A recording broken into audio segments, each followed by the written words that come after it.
Assalamu alaikum, dear learners. Welcome to you all in online class of Haji Lalmia City College. I am Sheikh Sohra Hussain, your English teacher. Dear learners, today I am going to take a session for the learners of class 11 and 12 on English first paper. Today's topic, water everywhere. This topic is in Unit 12, Lesson 1, page number 156 and 158. Dear learners, look at the picture. The picture shows the horrible condition of water pollution of especially the river Buriganga. প্রিয় শিক্ষার্থী, আজকে তোমাদের আমি যে টপিক্সটি নিয়েছি সেটিতে বিশেষ করে বুড়িগঙ্গা নদীর যে দূষণ, সেই দূষণের উপরেই প্রতিবেদন আছে। সো ডিয়ার লার্নার্স, প্রতিদিনকার মতো আমরা আজকে শব্দ যে ভাণ্ডার যে তালিকা থাকে সেটিতেই শুরুতে।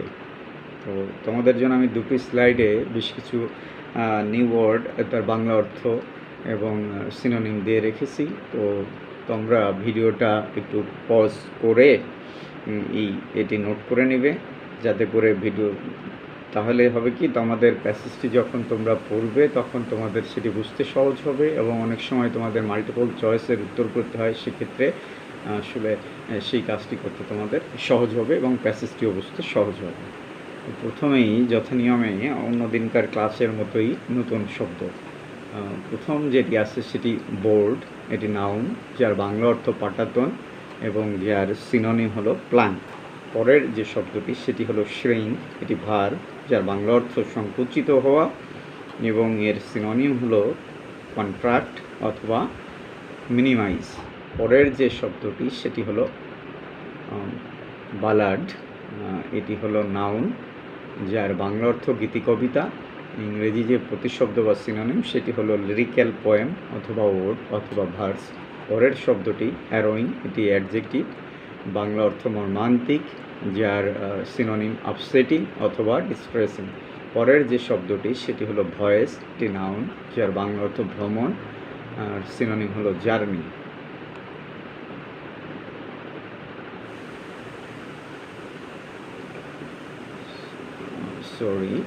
তো পরের যে শব্দটি সেটি হলো ম্যারিনার, এটি নাউন, যার বাংলা অর্থ নাবিক এবং সিনোনিম সেইলর অথবা ক্রু। পরের যে শব্দটি সেটি হলো কার্স, এটি নাউন, যার বাংলা অর্থ অভিশাপ, ইংরেজি প্রতিশব্দ কন্ডেম অথবা অ্যাকিউজ অথবা ব্লেম।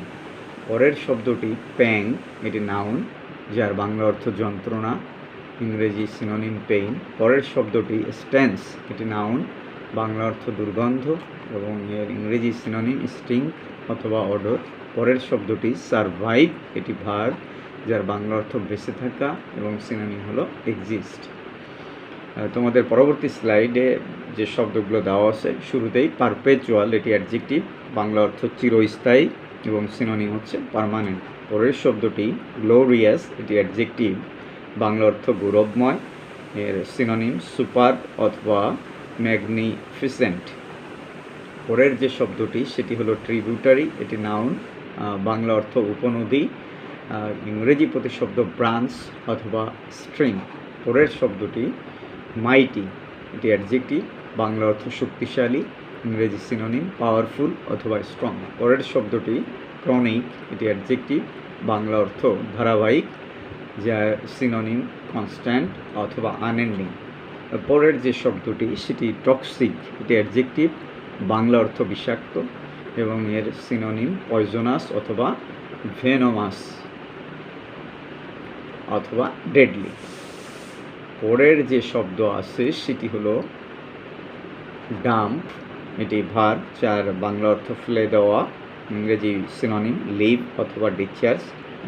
তারপরের শব্দটি ডিসচার্জ এটি ভার্ব, বাংলা অর্থ নির্গত করা, ইংরেজি প্রতিশব্দ ইমিট অথবা রিলিজ অথবা ডাম্প।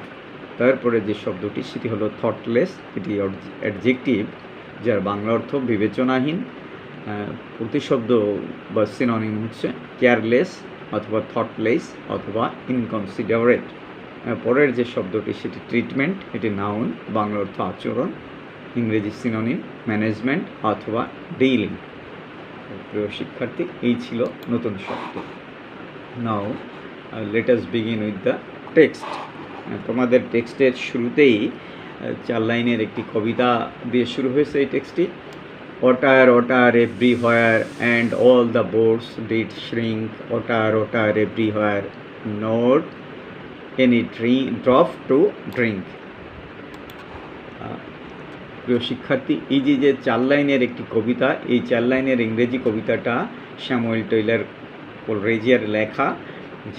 স্যামুয়েল টেইলর কোলরিজ, সংক্ষেপে এসটি কোলরিজ বলা হয়। তিনি হলেন রোমান্টিক পোয়েট এবং তার যে কবিতায় the rime of the ancient mariner, এই কবিতাটি থেকে মূলত এই 4টি লাইন নেওয়া হয়েছে। এখানে 4টি লাইনের অর্থ করলে এরকম দাঁড়ায়: পানি পানি সর্বত্র পানি, এবং জাহাজের পাটাতন কুঞ্চিত হয়ে আসছিল, সর্বত্র পানি, কিন্তু এক ফোঁটাও পানের যোগ্য নয়। তো প্রিয় শিক্ষার্থী, শুরু হচ্ছে তোমাদের আজকের যে টেক্সটটি সেটি কবিতার পরে। Coleridge's poem a ballad narrates the harrowing sea voyage of an old mariner who at one point of his journey did not have any water to drink because of a curse.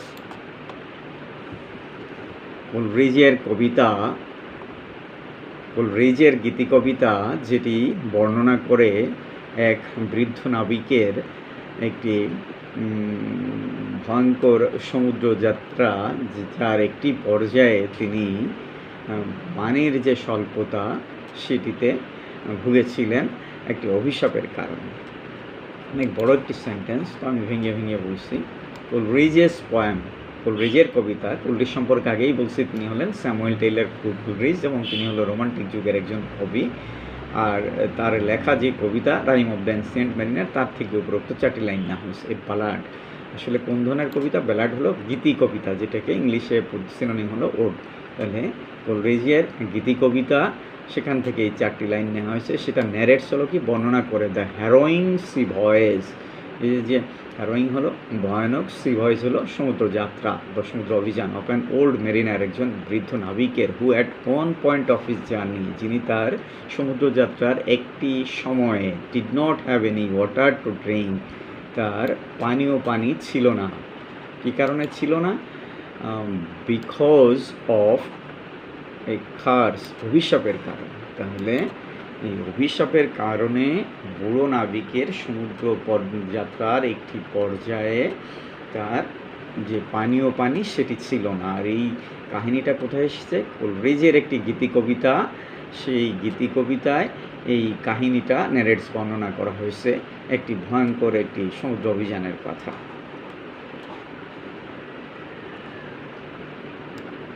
Cursed or not, we know how important drinking water in our life. অভিশাপ হোক আর না হোক, আমরা জানি আমাদের জীবনে পানি কতটা গুরুত্বপূর্ণ। We know we cannot survive without it. আমরা জানি যে আমরা এটা ছাড়া বেঁচে থাকতে পারি না। অর্থাৎ আমরা এখানে ইট বলতে কী বুঝেছে? ওয়াটার। আমরা জানি যে আমরা পানি ছাড়া বেঁচে থাকতে পারি না। সারভাইভ হলো বেঁচে থাকা, জীবন ধারণ করা।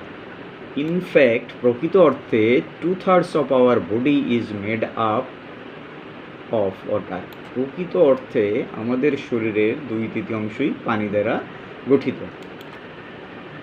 ইজ মেড আপ, এটা হলো প্যাসিভ স্ট্রাকচার। তাহলে আমাদের যে শরীর কাঠামো, এই কাঠামোর 3/2 ভাগই হলো পানি। আর একটি বিষয় হলো পানি ছাড়া আমরা বেঁচে থাকতে পারি না। এই কারণে পানির অপর নাম কি? জীবন। আমরা সেই কথাটি জানি। Not for nothing is it said that the other name of water is life. এটা বলার অপেক্ষা রাখে না যে পানির অপর নাম জীবন। আমরা সকলেই জানি যে পানির অপর নাম হলো জীবন। আর যে not for nothing is it said, এটা একটি ফ্রেজ যার বাংলা অর্থ হলো এটা বলার অপেক্ষা রাখে না। প্রিয় শিক্ষার্থী, এই ছিল তোমাদের প্রথম প্যারা। তো প্রথম প্যারাতে কী বিষয় আসছে যে বিখ্যাত রোমান্টিক কবি স্যামুয়েল টেলর কোলরিজের লিরিক্যাল ব্যালাড একটি গীতি কবিতা, সেখানে থেকে 4টি লাইন নেওয়া হয়েছে যেখানে পানির গুরুত্বের কথা বলা হয়েছে। যেখানে কাহিনীটা হলো এরকম যে বুড়ো নাবিক সমুদ্র যাত্রায় বেরিয়েছিলেন এবং সেই সমুদ্র অভিযাত্রায় তার উপর এক অভিশাপ নেমে সে কাজ হয়। তো সেই অভিশাপের একটি কারণ আছে, যদিও এখানে সেই কথাটি জাস্ট একটি লাইনে উল্লেখ করছে যে তিনি উইদাউট এনি কজ, বিনা কারণেই একটি পাখিকে, গুড ওমেনের পাখি, সেই পাখিকে তিনি আসলে তীর দ্বারা মেরে ফেলেছিল। এই কারণে স্রষ্টা তার উপর কি অভিশাপ দিয়েছিল এবং সেই অভিশাপের ফলেই কি যে তাদের সমুদ্রযাত্রায় একেবারে জাহাজ স্টিল হয়ে গেছিলো, পানি ছিল না, সেই যে কঠিন পরিস্থিতির সম্মুখীন হয়েছিল সেই পরিস্থিতিকে বলা হচ্ছে হ্যারোয়িং সি ভয়েজ, যে একটি ভয়ানক সমুদ্রযাত্রা। তো সেই মূলত কোলরিজের এই কবিতাতে ভয়ানক যে সমুদ্রযাত্রার বুড়ো নাবিকের কী অবস্থা হয়েছিল অভিশাপের কারণে সেটি বর্ণনা ছিল। আর শুধু বুড়ো নাবিক নয়, তার সঙ্গী সাথীদেরও কিন্তু ভোগান্তিতে পড়তে হয়েছিল। আর সেখানে পানি ছিল না, আর পানি না থাকলে খাওয়ার পানি, সেই পানিটা যদি পানীয় পানি না থাকে কী অবস্থা দাঁড়ায় সেই বিষয়টি ওই কবিতায় চমৎকারভাবে ফুটে উঠেছে। আসলে এই কথা দ্বারা পানির গুরুত্ব আমাদের জীবনে বোঝানো হয়েছে, নিশ্চয়ই তোমরা বুঝতে পারছো। এর পরের স্লাইডে আমরা চলে যাই। Is there a crisis in our time with regard to access to clean drinking water? আমাদের জীবনে বিশুদ্ধ পানির সরবরাহটা যদি না থাকে তাহলে আমাদের জীবনটা কতটা অসহনীয় হতে পারে সেটাই নিশ্চয়ই আমরা উপলব্ধি করতে পারি। Is there a crisis in our time? আমাদের সময়ে কি কোনো ক্রাইসিস অর্থাৎ সংকট আছে? উইথ রিগার্ড হলো সম্পর্কে, টু অ্যাক্সেস হলো প্রবেশ, টু ক্লিন ড্রিঙ্কিং ওয়াটার বিশুদ্ধ পানির পরিবেশে বা পানীয় পানির প্রবেশের ক্ষেত্রে, অর্থাৎ আমাদের সময় আমাদের কি পানীয় পানির যে সরবরাহ সেক্ষেত্রে কি কোনো সংকট আছে, কোনো ক্রাইসিস আছে, সেটি নিয়ে একটি প্রশ্ন রেখেছেন এখানে। The United nation in a meeting on the eve of the new millennium identified the drinking water problem as one of the challenges for the future. জাতিসংঘ তার একটি মিটিংয়ে, যেটি হলো নতুন যে সহস্রাব্দ, সেই সহস্রাব্দের প্রাক্কালে তার একটি সভাতে চিহ্নিত করেছেন বিশুদ্ধ পানীয় পানির সমস্যাকে ভবিষ্যতের একটি উল্লেখযোগ্য চ্যালেঞ্জ হিসাবে, প্রতিবন্ধকতা হিসাবে। তো অত্যন্ত গুরুত্বপূর্ণ বিষয়। দ্য ইউনাইটেড নেশনস অর্থাৎ জাতিসংঘ ইন আ মিটিং একটি সভায়, অন দ্য এভ অফ হলো প্রাক্কালে, দ্য নিউ মিলেনিয়াম নতুন সহস্রাব্দের প্রাক্কালে যে মিটিংটি হয়েছিল সেখানে আইডেন্টিফাইড চিহ্নিত করেছিলেন দ্য ড্রিঙ্কিং ওয়াটার প্রবলেম পানীয় পানির সমস্যা as one of the challenges একটি অন্যতম প্রতিবন্ধকতা হিসাবে ফর দ্য ফিউচার ভবিষ্যতে। তাহলে ভবিষ্যতে যেই সমস্যাটা সবচেয়ে বেশি হতে পারে সেরকম একটি সমস্যাকে চিহ্নিত করেছে জাতিসংঘ নতুন সহস্রাব্দের যে সভা হয়েছিল সেই সভার প্রাক্কালে, যে জলীয় পানির সমস্যা বড় একটি সমস্যা হতে পারে ভবিষ্যতের জন্য। But do you need to worry about the problem as ours is a land of rivers and we have plenty of rainfall? কিন্তু আমাদের কি এ ব্যাপারে এই সমস্যা নিয়ে উদ্বিগ্ন হওয়ার প্রয়োজন আছে? যেহেতু আমাদের হলো নদীমাতৃক একটি দেশ এবং আমাদের দেশে প্রচুর পরিমাণে বৃষ্টি হয়, একটু ভেঙে বলি, but do we need to worry about? কিন্তু আমাদের কি উদ্বিগ্ন হওয়ার বিষয় আছে এ ব্যাপারে? দ্য প্রবলেম, এই সমস্যা নিয়ে, অ্যাজ আওয়ার্স, যেই আওয়ার্স মিনস আওয়ার কান্ট্রি, যেহেতু আমাদের দেশ is a land of rivers, এটি হলো নদীমাতৃক দেশ, ল্যান্ড অফ রিভার্স হলো নদীমাতৃক দেশ, and we have plenty of rainfall, এবং আমাদের প্রচুর পরিমাণে বৃষ্টিপাত হয়। প্লেন্টি হলো a lot of, here plenty of হলো এ লট অফ, প্রচুর পরিমাণে। এবং বিষয়টি হলো যে জাতিসংঘের যে উদ্বেগের কথা বলছে ভবিষ্যতে পানীয় জলের সমস্যা একটি বড় সমস্যা দাঁড়াতে পারে, কিন্তু এটি নিয়ে আমাদের কি খুব একটা বেশি উদ্বেগের বিষয় আছে? এটি প্রশ্ন করা হয়েছে। যেহেতু আমাদের দেশে প্রচুর নদী আছে, যে আমাদেরকে নদীমাতৃক দেশ, চারপাশে অসংখ্য নদী আছে এবং প্রচুর বৃষ্টিপাত যেহেতু আমাদের কাছে আসে, প্রশ্ন রাখা হয়েছে। Besides we have sea in our backyard, এছাড়া আমাদের পিছনে আমাদের একটি সাগরও আছে। আমরা জানি যে আমাদের যে দক্ষিণে, আমাদের দেশের দক্ষিণ পার্শ্বে, সেখানে ব্যাকওয়ার্ডের পিছনে কি আছে? একটি বঙ্গোপসাগর, একটি বিশাল সমুদ্র আমাদের আছে।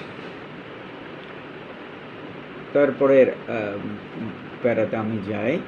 One of the sources of water in our country is like rivers. আমাদের দেশের পানির একটি উৎস হলো নদীসমূহ। তো ওই যে আগেই বলেছি যে আমাদের দেশে জালের মতো বিস্তৃত রয়েছে অসংখ্য নদী, এবং আমাদের দেশের যে পানির যে উৎস, এই পানির একটি উৎস হলো রিভার্স, নদীসমূহ। Rivers are everywhere in our life, literature, economy and culture. নদী হলো আমাদের জীবনের সর্বত্র, সাহিত্যে, অর্থনীতিতে এবং সংস্কৃতিতে। আমরা জানি যে আমাদের যে সাহিত্য, কৃষ্টি, কালচার, অর্থনীতি, সর্বত্র কিন্তু নদীর একটি ভূমিকা আছে। আমাদের কেন, সারা বিশ্বের অর্থনীতিতে আছে। তোমরা জানো যে বিশ্বের বড় বড় নগরীগুলো কিন্তু নদী বা সমুদ্রের পাড়ে গড়ে উঠেছে। But are the rivers in good shape, কিন্তু নদীগুলো কি ভালো আকৃতিতে আছে? অর্থাৎ তাদের যথার্থ যে স্রোতধারা, সেই আকার আকৃতিতে কি আমাদের নদীগুলো আছে গুড কন্ডিশনে?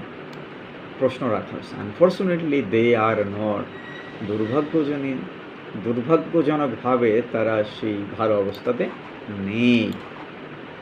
মূলত আজকে তোমাদের যে লেসনটি করাচ্ছি, এই লেসনে কিন্তু ওয়াটার পলিউশন, বিশেষ করে বুড়িগঙ্গা নদীর যে দূষণ, সেই দূষণের উপরেই একটি রিপোর্ট, প্রতিবেদন আছে। তো সেটি শুরু করতে গিয়ে কিন্তু এই যে ভূমিকার কথা আসলে এখানে বলেছেন। তাহলে আমরা কি জানলাম? আমাদের দেশে অসংখ্য নদী আছে, সেটি আমাদের পানির একটি বড় উৎস, কিন্তু এবং আমাদের জীবনের সর্বত্র এই নদীগুলোর ভূমিকা আছে। আর একটি তারপরে প্রশ্ন রাখা হয়েছে, কিন্তু বিষয় হলো যে আমাদের নদীগুলো আগে যেমনটি ছিল এখন কি সেরকম আছে? অর্থাৎ আমাদের দাদা, আমাদের পূর্বপুরুষের আমলে নদীগুলোর যে ধারাটা ছিল এখন কি সেই কন্ডিশনে গুড শেপে আসছে?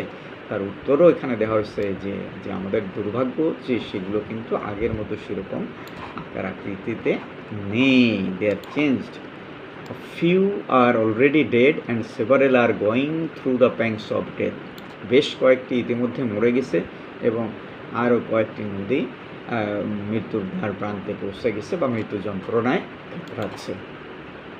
এ ফিউ হলো বেশ কয়েকটি বা অল্প সংখ্যক, অলরেডি ডেড এটি মরে গেছে, সেভারেল আরও কতিপয়, আর going through the pangs of death এবং মৃত্যু যন্ত্রণার ভিতর দিয়ে তারা অতিক্রম করছে, অর্থাৎ মৃতপ্রায়। আমাদের গোপালগঞ্জের কাছে, ওদিকে চাপাইলের কাছে কিন্তু একটি নদী ছিল 18 সেটি কিন্তু মরে গেছে, তোমরা জানো।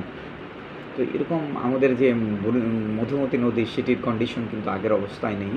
আর স্পেশালি আজকে যে চ্যাপ্টার আমরা পড়ব বুড়িগঙ্গা, সেটির অবস্থা তো অত্যন্ত শোচনীয়।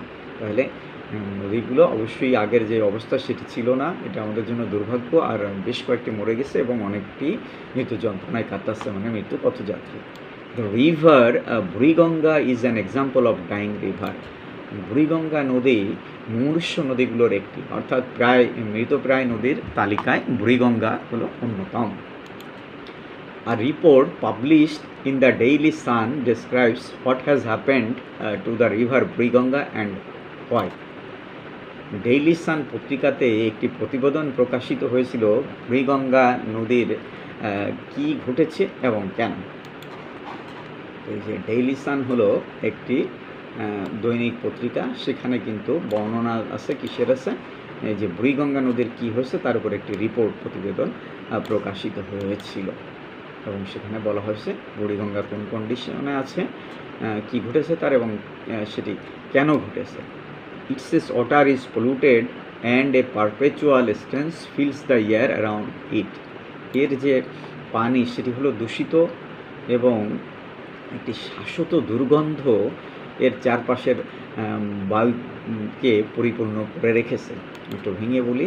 ইট সেস ওয়াটার, এর পানি অর্থাৎ বুড়িগঙ্গার পানি ইজ পলিউটেড, এটা হলো কলুষিত। পলিউটেড শব্দের অর্থ হলো দূষিত বা কলুষিত, অ্যান্ড এ পারপেচুয়াল, এবং একটি কনস্ট্যান্ট, পারপেচুয়াল হলো স্থায়ী বা কনস্ট্যান্ট, স্টেন্স দুর্গন্ধ ফিল্ডস পরিপূর্ণ করে রেখেছে দ্য ইয়ার বায়ুকে অ্যারাউন্ড ইটের চারপাশে। তাহলে বুড়িগঙ্গা নদীতে দূষিত হয়েছে এবং সবসময়ই তার চারপাশের বায়ুমণ্ডলে তার যে দুর্গন্ধ সেটি কিন্তু বিদ্যমান। তো আমরা যদি বাসে করে ঢাকায় যাও বা ঢাকায় যখন যাও, বুড়িগঙ্গা নদীর আশপাশে গেলেই কিন্তু বা তার উপর দিয়ে যদি গাড়ি চলে তখন দেখবে কি ভয়ঙ্কর দুর্গন্ধ। বুড়িগঙ্গা কেন, ঢাকার পাশে অন্যান্য যেসব খাল টাল আছে, যেসব নদী নালার শাখা আছে, সবগুলোরই একই অবস্থা। But that is not what it was like before, কিন্তু এটা সেই অবস্থা নাই যেমনটা পূর্বে ছিল। অর্থাৎ এই বুড়িগঙ্গা নদী কিন্তু একসময় আজকের যে দুর্গন্ধযুক্ত অবস্থা, আজকে যে মৃতপ্রায় অবস্থা, এই অবস্থা কিন্তু ছিল না। বাট আমি একটু বলি, বাট দ্যাট ইজ নট, কিন্তু এটা নয়, what it was like before, যেমনটা এটা পূর্বে ছিল। অর্থাৎ আগের যে অবস্থা ছিল সেই অবস্থা কিন্তু এখন নয়, অর্থাৎ পূর্বের অবস্থা অনেক ভালো ছিল। নেক্সট স্লাইড, সেটি হলো the report says that the river had a glorious past. প্রতিবেদনে বলা হয়েছে নদীটির ছিল একটি উজ্জ্বল অতীত, অর্থাৎ একটি সাফল্যমণ্ডিত বা একটি সোনালী অতীত। সেই সোনালী অতীতটা কেমন ছিল? Once it was a tributary of the mighty Ganges and flowed into the Bay of Bengal through the river Dhaleshwari. এক সময় এটি প্রমত্তা গঙ্গা নদীর উপনদী ছিল এবং ধলেশ্বরীর ভিতর দিয়ে এটি বঙ্গোপসাগরে প্রবাহিত হতো। আমি একটু ভেঙে বলি। ওয়ান্স মানে একদা, অতীতে, ইট ওয়াজ এ ট্রিবিউটারি, এটা ছিল একটি উপনদী। ট্রিবিউটারি হলো ওই প্রবাহমান ধারা, যেটিকে বলা হয় উপনদী, of the mighty Ganges, প্রমত্তা Ganga. তোমরা জানো গঙ্গা যেটি ভারত এবং ভারতে গঙ্গা বলা হয়, তারপরে বাংলাদেশে পদ্মা নামে নামাঙ্কিত। সেটি যে সেই প্রমত্তা যে শক্তিশালী গঙ্গা, একদা সেই গঙ্গার একটি উপনদী ছিল এই বুড়িগঙ্গা নদীটি। অ্যান্ড ফলোড ইনটু দ্য বে অফ বেঙ্গল, এবং এটা হলো প্রবাহিত হয়ে যেত বঙ্গোপসাগরে থ্রু দ্য রিভার ধলেশ্বরী, ধলেশ্বরীর ভিতর দিয়ে এই নদীটি বঙ্গোপসাগরে প্রবাহিত হতো। গ্রাজুয়ালি, ক্রমান্বয়ে, ইট lost its link with the Gangas and got the name Buriganga. ক্রমান্বয়ে এটি গঙ্গার সাথে তার যে সংযোগ সেটি হারিয়ে ফেলে এবং বুড়িগঙ্গা নাম ধারণ করে। তাহলে এই নদীটি কী হচ্ছে, এটি গঙ্গা নামেই মাইট শক্তিশালী গঙ্গার একটি উপনদী ছিল এবং যে বঙ্গোপসাগরের ধলেশ্বরের ভিতর দিয়ে প্রবাহিত হতো, কিন্তু ক্রমান্বয়ে এটি তার যে গঙ্গার সাথে যে সংযোগ লিঙ্ক, সেই লিঙ্কটি কী করছে, লস্ট করছে, অর্থাৎ হারিয়ে ফেলেছে এবং কালক্রমে এটি বুড়িগঙ্গা নাম ধারণ করেছে। The Mughals were marvelled at the tide level of the Buriganga and founded their capital Jahangirnagar on its bank in 1610। মুঘলরা বুড়িগঙ্গার যে স্রোতধারা বা প্রমত্ততা সেটিতে তারা অবাক হয়েছিল এবং সে কারণেই তারা তাদের যে রাজধানী জাহাঙ্গীরনগর সেটা 1610 সালে এই নদীর তীরে প্রতিষ্ঠা করেছিল। তোমরা জানো যে আসলে বিশ্বের যেসব বড় বড় নগরেই তখনকার রাজা হচ্ছেরা প্রতিষ্ঠা করেছে বা সভ্যতা ঘটেছে, সবই কিন্তু বড় বড় নদীর ধারে, নীলনদের সভ্যতা, নীলনদের তীরে গড়ে উঠছে মিশরীয় সভ্যতা। আমেরিকা, মার্কিন যুক্তরাষ্ট্র কিন্তু সেটিও ওই নদীর সমুদ্রের মধ্যে একটি দ্বীপ, ম্যানহাটন দ্বীপ, সেটি কিন্তু নিউ ইয়র্ক সিটি, যেটির উপর গড়ে উঠেছে। একইভাবে গ্রেট সমুদ্র ব্রিটেনকেও কিন্তু সেই সমুদ্রের বধূ বলা হয়। মূলত যেখানেই নদী পথেরটি সচল, নদী পথের যোগাযোগ ব্যবস্থা অত্যন্ত ভালো, বড় নদী ছিল, সেই সব নদী, সাগর, সেই সব জায়গাতেই কিন্তু সভ্যতা গড়ে উঠেছে। একইভাবে মুঘলস হলো মুঘল যে সম্রাট, সেই মুঘলদের যে ডাইনাস্টি, রাজবংশ, তারা ওয়ার মার্ভেলড অ্যাট, তারা অবাক হয়েছিল। মার্ভেলড অ্যাট হলো ওয়ান্ডার্ড অ্যাট, অবাক হয়েছিল, অ্যাট দ্য টাইড লেভেল, অর্থাৎ স্রোতের যে ধারা অফ দ্য বুড়িগঙ্গার যে স্রোত প্রমত্ততা সেটা দেখে তারা অবাক হয়েছিল। অ্যান্ড ফাউন্ডেড, প্রতিষ্ঠা করেছিল দেয়ার ক্যাপিটাল, তাদের রাজধানী জাহাঙ্গীরনগর, অন ইটস ব্যাঙ্কসের তীরে ইন 1610 সালে মুঘলরা এই বুড়িগঙ্গার প্রমত্ততা দেখে সেখানে তাদের রাজধানী সেটিকে তারা শিফট করে। তোমরা জানো যে মুঘল সম্রাটরা কিন্তু ভারতবর্ষ দখল করেছিল এবং ভারতবর্ষ তারা শাসন করতো, 300 বছরের উপরে তারা শাসন করেছে। The river supplied drinking water and supported trade and commerce. এই নদী হলো কি সরবরাহ করে থাকে পানীয় পানি এবং ব্যবসা বাণিজ্যকে সাপোর্ট দিয়ে থাকে, অর্থাৎ ব্যবসা বাণিজ্যকে সহযোগিতা করে থাকে। তাইলে এই যে বুড়িগঙ্গার ভূমিকা কী ছিল? বুড়িগঙ্গার ভূমিকা ছিল সেই মুঘল সাম্রাজ্যের যে ক্যাপিটাল রাজধানী সম্রাট জাহাঙ্গীরের সময় জাহাঙ্গীরনগরে স্থাপন করা হয়। তো সেই ঢাকার অপর নাম সেই সময় জাহাঙ্গীরনগর ছিল। হাউবার সেই জাহাঙ্গীরনগরের সেই যে ঢাকা প্রাচীন জাহাঙ্গীরনগর রাজধানী মুঘলদের সেখানে কী করতো? ড্রিঙ্কিং ওয়াটার সাপ্লাই দিত, অর্থাৎ জলীয় পানীয় যে সেটা সরবরাহ হতো এখান থেকে, এই নদী থেকে, এবং তাদের যে ট্রেড অ্যান্ড কমার্স ব্যবসা বাণিজ্য এটা পরিচালিত হতো। পরবর্তীতেও আসলে ঢাকার আমাদের বাংলাদেশের রাজধানীর যে ব্যবসা বাণিজ্য এবং পানীয় সরবরাহ কিন্তু আসলে একসময় এখান থেকেই পুরোটা হয়ে থাকতো। অর্থাৎ তাহলে এই বুড়িগঙ্গার ভূমিকা কি? বুড়িগঙ্গার ভূমিকা হলো ড্রিঙ্কিং ওয়াটারের ক্ষেত্রে ড্রিঙ্কিং ওয়াটার সাপ্লাই, আরেকটি বিষয় হলো এই ট্রেড অ্যান্ড কমার্স এটাকে সাপোর্ট করে। দুটি ভূমিকা হলো মুখ্য। Jahangirnagar was renamed Dhaka which grew into a heavily populated city with a chronic shortage of space. Jahangirnagar পরবর্তীতে পুনরায় নামকরণ করা হয় ঢাকা, এবং যেটা একটি ব্যাপক জনবহুল নগরীতে পরিণত হয়, এবং যেখানে ক্রমান্বয়ে জায়গার যে স্থানের যে ঘাটতি সেটি ক্রমেই সেখানে বৃদ্ধি পেতে থাকে। এই যে জাহাঙ্গীরনগর ওজ রিনেম ঢাকা, জাহাঙ্গীরনগর যেটা মোগলরা রাজধানী রেখেছিল, পরবর্তীতে এটা জাহাঙ্গীরনগর চেঞ্জ করে নামকরণ করা হয় Dhaka, which grew into A heavily populated city, যেটা কালক্রমে জন্ম নেয় বা কালক্রমে তৈরি হয় একটি জনবহুল নগরীতে।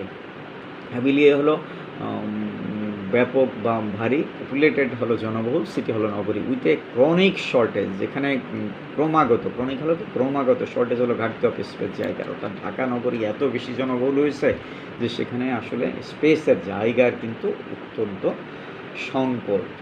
পরের যে passage, the city paid back the bounty of the river by sucking life out of it. সেই নগরী তার প্রতিদান দিয়েছে নদীকে তার থেকে জীবন শোষণ করে নেয়। অর্থাৎ এই যে ঢাকা নগরী, যার প্রাচীন নাম ছিল জাহাঙ্গীরনগর, সেটি এই নদীর প্রাচুর্যতার কারণেই কিন্তু সেই নগরী এখানে জনবহুল হলো, এরকম বেড়ে উঠলো। কিন্তু সেই নদী কালক্রম সেই শহর কী করছে? সেই নদীকে কী করছে? তার যে জীবন, তার যে স্রোতধারা সেটা সাক করেছে, সেটাকে একেবারে শোষণ করে নিয়েছে।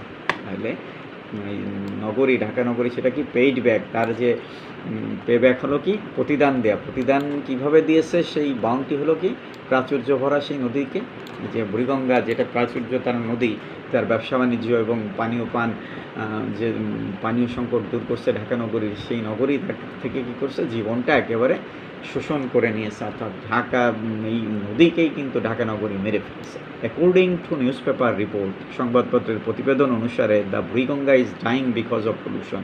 বুড়িগঙ্গা নদী মৃতপ্রায় বা মরে যাচ্ছে দূষণের কারণে। তাহলে এই যে মেন পয়েন্টে কিন্তু চলে আসছে প্রতিবেদনের, যে আমাদের দেশের নদীগুলো মূলত দূষণের কারণে ধীরে ধীরে নষ্ট হয়ে যাচ্ছে, এবং যার ফলে ড্রিঙ্কিং ওয়াটারের স্বল্পতা দেখা দিচ্ছে। স্পেশালি ঢাকার পাশে অবস্থিত যে এই বুড়িগঙ্গা নদী, সেটির কথা বলা হচ্ছে।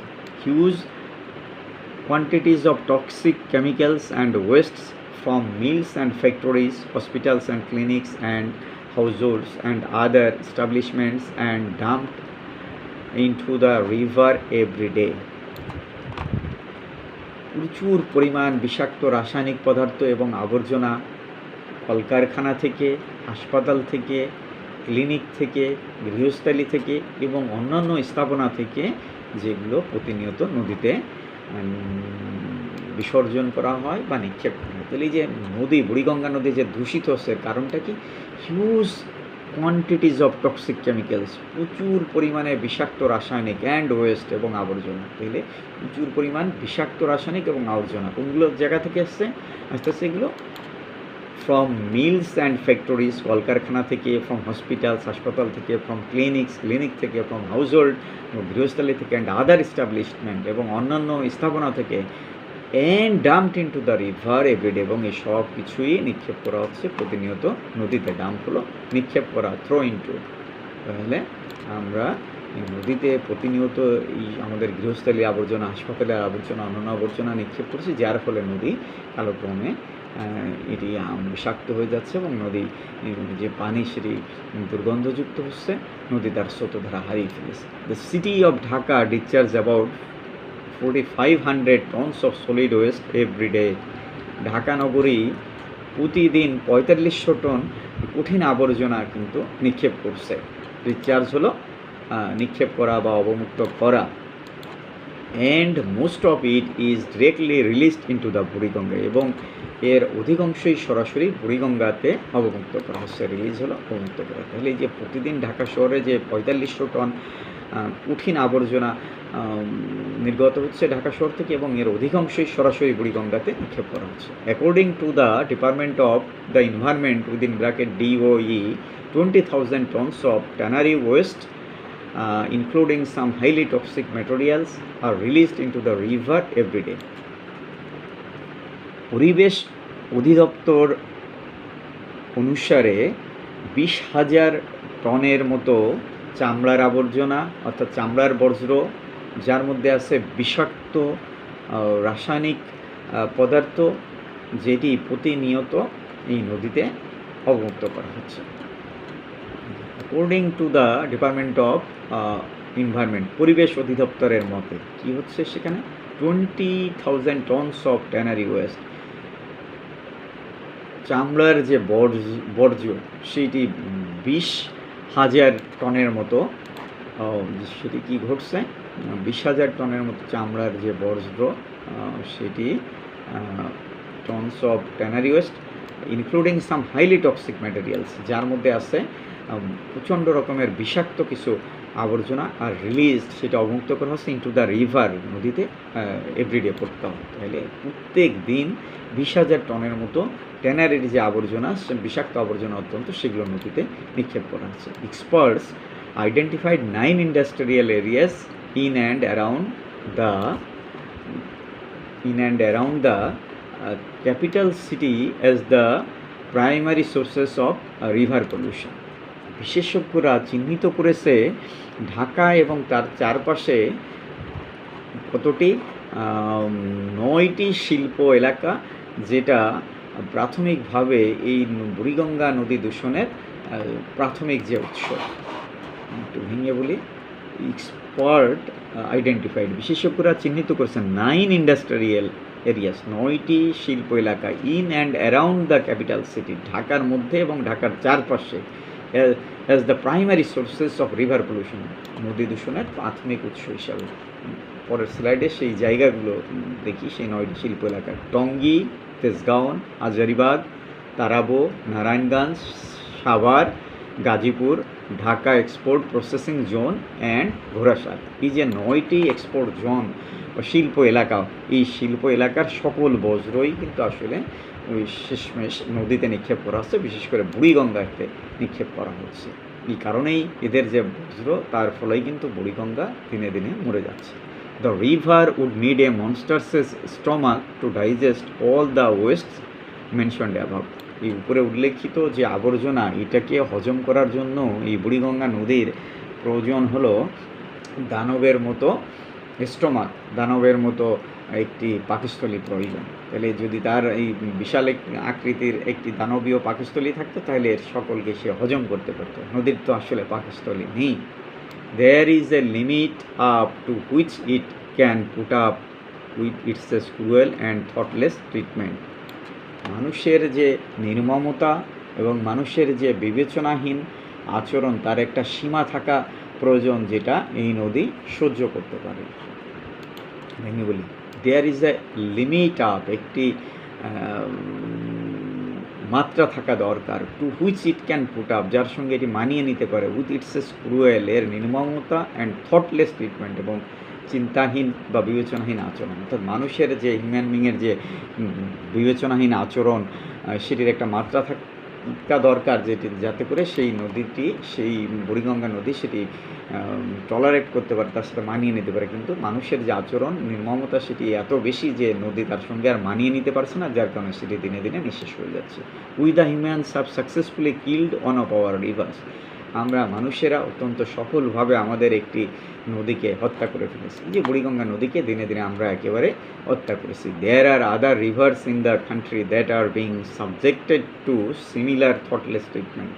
আমাদের দেশে আরও অন্যান্য যেসব নদী আছে সেগুলো একই ধরনের আমাদের বিবেচনাহীন যে আচরণ তার শিকার হচ্ছে। তো শুধু বুড়িগঙ্গা নয়, আমি বললাম তো সারা দেশে আমাদের যে অসংখ্য নদী, সেই নদীগুলো কিন্তু নারায়ণগঞ্জের শিল্প এলাকায় তার পাশে যে নদী আছে, খুলনা শিল্প এলাকায় তার পাশে যে নদী আছে, অধিকাংশ নদীই কিন্তু আসলে এই শিকার হচ্ছে মানুষের যে বিবেচনাহীন যে আচরণ তার শিকার হচ্ছে। Unless we take care of our rivers, there may come a time when we will cry water water and find it nowhere. আমরা যদি আমাদের যে নদীগুলো আছে সেগুলোর প্রতি যত্নশীল না হই, তাহলে একটা সময় আসবে যখন আমরা পানি পানি বলে চিৎকার করব, কিন্তু কোথাও আমরা পানি পাবো না। আসলে ওই যে নাবিকের, বুড়ো নাবিকের কথা বলছিল যে চারপাশে সমুদ্রের পানি, কিন্তু পানের উপযোগী তার কোনো পানি ছিল না সমুদ্রের মধ্যে। তো আমাদেরও বুড়ো নাবিকের একটি অবস্থা হতে পারে তার মতো একদিন, যদি আমরা আমাদের বিবেচনাটা প্রয়োগ না করি, আমরা আমাদের যে নদীগুলো আছে সেগুলোর প্রতি যত্নশীল না হই। That is all today. Thank you, dear learners. That is all.